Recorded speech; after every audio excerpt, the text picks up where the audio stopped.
ఎలా ఉన్నారు? ఈరోజు ఉగాది కాబట్టి అందరికీ ఉగాది శుభాకాంక్షలు. ఎలా ఉన్నారు అందరూ? ఈరోజు ఉగాది కదా, అందుకే ఉదయం మా ఇంట్లో చేసుకున్న చిన్న స్పెషల్, ఉగాది స్పెషల్.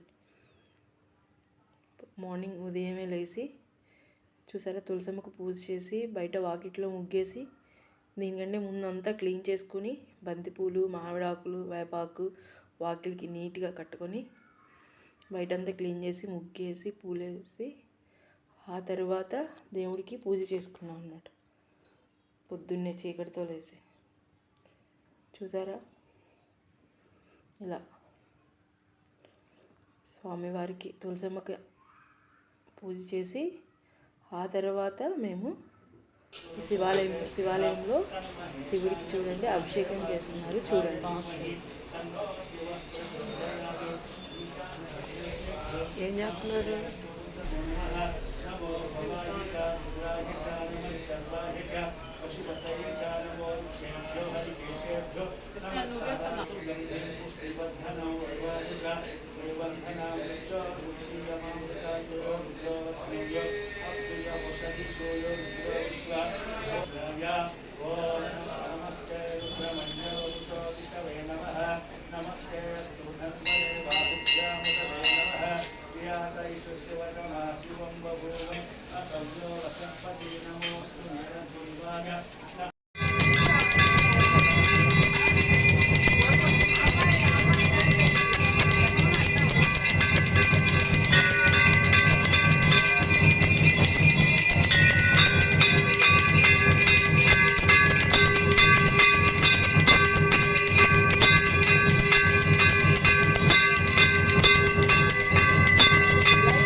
శివయ్య అభిషేకము, హారతి చూశారు కదా.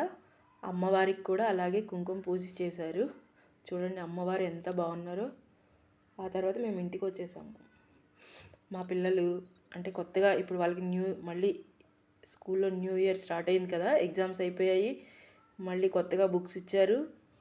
ఒక క్లాస్ నుంచి నెక్స్ట్ క్లాస్కి ప్రమోట్ అయ్యారు కదా, అన్నీ కొత్త బుక్స్ ఇచ్చారు. చూడండి బుక్స్ అన్నిటికీ అట్లా వేసి నీట్గా లేబుల్స్ వేసి పెడితే పేర్లు రాసి చక్కగా ఈరోజు వాళ్ళు కొత్త సంవత్సరం కదా, అందుకని బుక్స్ అన్నిటికీ చక్కగా బొట్టు పెట్టుకున్నారు. కూర్చొని వాళ్ళే పెట్టుకున్నారు.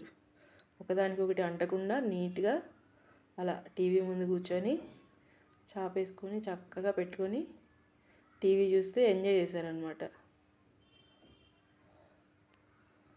చూసారా, మా వాడైతే మరి ఆ పసుపంతా బట్టలకు పూసుకొని నానా వివచ్చం చేశాడు. వేరే వాళ్ళు పెడతా ఉన్నా పెట్టనీయకుండా వాడే పెట్టుకొని. బాబా, మీ ఇంట్లో మీ పిల్లలు కూడా ఇంతే కూడా చేస్తారా? చూడండి, అసలు వింటే కదా మొత్తం అన్నీ వాడే చేయాలంట. వేరే వాళ్ళకి అవకాశమే ఇవ్వడు.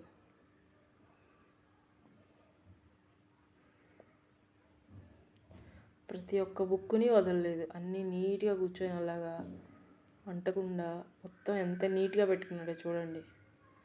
మా అమ్మ అయితే ఏదో హడావుడిగా పెట్టేశాం కదా అన్నట్టు పెట్టేసి పక్కన పెట్టేసుకుంది. వీడైతే చక్కగా జాగ్రత్తగా చూడండి ఒక వేలుతో పెట్టుకొని అలా పెట్టుకున్నాడు. ఆ తర్వాత నేను ఉగాది పచ్చడి తయారు చేసుకున్నాను. చూడండి ఉగాది పచ్చడికి కావాల్సిన పదార్థాలు చూసారు కదా. మంచిగా కొత్తగా వస్తున్నాయి ఇప్పుడు మామిడికాయ. చిన్న లేతగా ఉన్న వగరగా ఉన్న కాయలు అయితే బాగుంటాయి అన్నమాట. చూడండి ఉప్పు, కారం కూడా కొత్త చింతపండు వస్తుంది ఇప్పుడు. చూడండి ఎంత తెల్లగా బాగుందో చింతపండు, వేపపూత,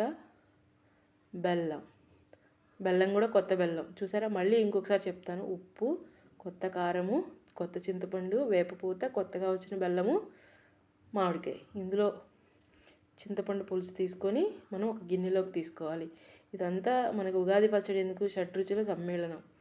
ఉప్పు, కారం, పులుపు, వగరు, ఇంకోటి ఏంటి, చేదు కదా. మనం ముందు ఉప్పు వేసాం, తర్వాత కారం, కొత్త కారం చూసారా ఎర్రగా ఉంది. ఇదండి ఇది చేదు, వేపపూత. మొత్తం ఆ రెబ్బల్ని అలా తీసుకొని ఓన్లీ రెబ్బల్ని, తర్వాత బెల్లం తీపి. చూసారా కొత్త బెల్లం ఎంత తెల్లగా ఉందో, మంచిదన్నమాట కొత్త బెల్లం ఇది. ఇప్పటివరకు మనం ఏం వేసాం? పులుపు, ఉప్పు, కారం, చేదు 5 వేసాం. ఉప్పు, కారం, పులుపు, చేదు, తీపి 5 వేసాం. ఇప్పుడు 6వది వగరు. మామిడికాయ ముక్కలు వేస్తున్నాం. చూడండి ఇంత ఫైన్గా చిన్న చిన్న ముక్కలుగా తోలు తీసేసి చిన్నకాయ పిందెలు అనమాట. అదైతేనే మంచి వగరుగా బాగుంటుంది. చూసారా, చిన్న చిన్న ముక్కలుగా అలా కట్ చేసుకొని మనం కలుపుకోవాలన్నమాట. మొత్తం బెల్లం అంతా కరిగిపోయేటట్టు. చూసారా ఎంత బాగుందో ఉగాది పచ్చడి. మీరు కూడా ఇంతే తయారు చేసుకుంటారా ఉగాది పచ్చడి? అంటే ఒక్కొక్క దగ్గర ఒక్కొక్క రకంగా తయారు చేసుకుంటారు. కొంతమంది అరటికాయ వాడతారు, కొంతమంది పుట్నాల పప్పు వేస్తారు. అలా ఒక్కొక్కళ్ళు ఒక్కొక్క రకం. కొంతమంది లిక్విడ్గా చేసుకుంటారు. మేమైతే ఇది మా పద్ధతిలో. నేనైతే నాకు తెలిసి నా చిన్నప్పటి నుంచి నేను ఇలాగే చేసుకున్నాను. ఆ సైడ్ అంతా ఇలాగే చేస్తారు గుంటూరులో. చూసారా ఎంత బాగుందో ఉగాది పచ్చడి. వచ్చిందా? మీకు కూడా కావాలా? ఇంకెందుకు ఆలస్యం, తొందరగా తయారు చేసేసుకోండి ఉగాది పచ్చడిని.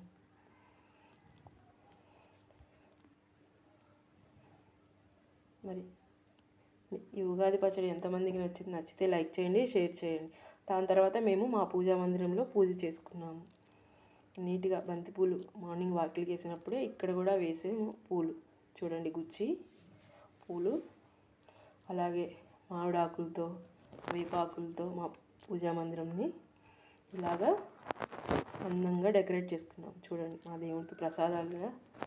నేనైతే ఈరోజు ఉగాది కదా, స్పెషల్గా ప్రసాదంగా స్వామివారికి ముందు దేవుడికి అంతా దేవుడి రూమ్ క్లీన్ చేసేసి మొత్తం నీట్గా పసుపు కుంకుమ పెట్టి పూలు పెట్టేసి, ముందైతే నేను ఎప్పుడు పెట్టే ప్రసాదం ఫస్ట్ పటికి బెల్లం ముక్కలు, అది ముందు ప్రసాదంగా పైన పెట్టేశాను.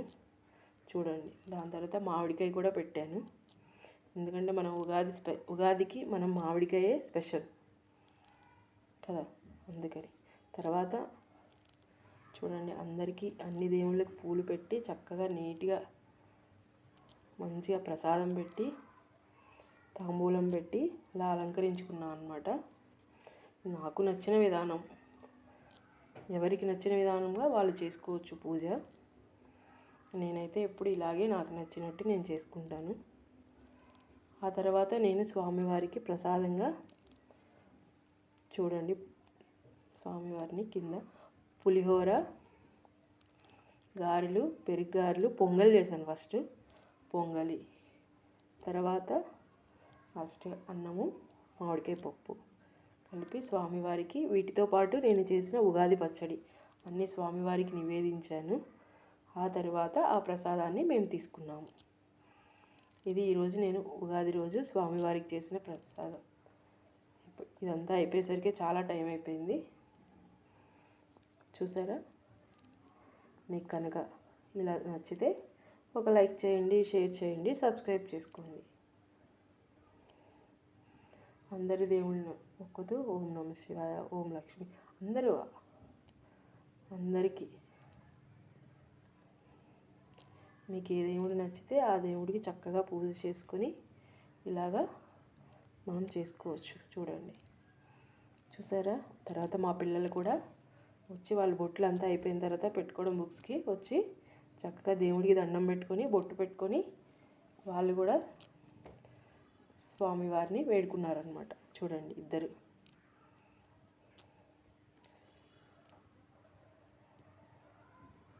చూసారా, ఇదిగోండి స్వామివారికి మామిడికాయ, మన ఉగాది పచ్చడి, పులిహోర, గారెలు, పొంగలి, పెరుగారెలు, తర్వాత స్వామివారికి కొబ్బరికాయ కూడా కొట్టేసి ఈ ప్రసాదం మొత్తం నివేదించాను అన్నమాట స్వామివారికి. చూడండి ఇలా. ఆ తర్వాత స్వామివారికి నివేదించిన తర్వాత ప్రసాదం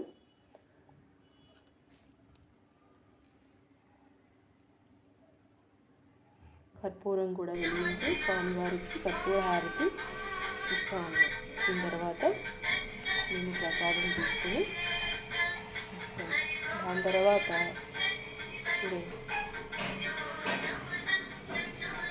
ఇలా జరిగింది మా ఉగాది స్పెషల్. దాని తర్వాత మా పిల్లలు ఫుడ్ గురించి, ఉగాది స్పెషల్ ఫుడ్ గురించి వాళ్ళే చెప్తారు. అవునండి, చూడండి స్వామివారికి హారతి ఇచ్చాము. మీరు కూడా ఓం నమః శివాయ అంటూ హారతి తీసుకోండి. మనం ఎప్పుడు దండం పెట్టుకుని మనస్ఫూర్తిగా దండం పెట్టుకుంటే ఎప్పుడైనా ప్రశాంతంగా ఉంటుంది అన్నమాట. ఇప్పుడు మీకు కనుక వీడియో నచ్చితే లైక్ చేయండి, షేర్ చేయండి, సబ్స్క్రైబ్ చేసుకోండి. ఉగాది శుభాకాంక్షలు.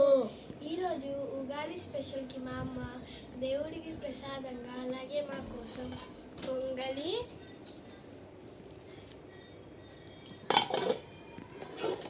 మామిడికాయ పులిహోర, గారెలు, పెరుగు గారెలు,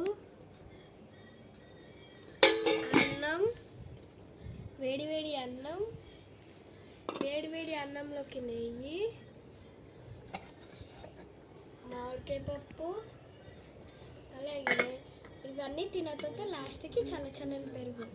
ఇప్పుడు మేము అందరం అన్నం అంతా తినేసిన తర్వాత చల్లని ఐస్ క్రీమ్ తింటాం. మీరు కూడా ఇలాగా అన్నం అంతా తినేసిన తర్వాత ఐస్ క్రీమ్ తింటారా? వేడి కాలంలో ఇలా వేడి సమ్మర్లో చల్లని ఐస్ క్రీమ్ తింటే ఎంత బాగుంటుంది. మీరు కూడా ఇలా తింటారా? ఈ మధ్యాహ్నం అంతా అన్నం అయిపోయిన తర్వాత ఇలా తింటే ఒక లైక్, షేర్, సబ్స్క్రైబ్ చేయండి.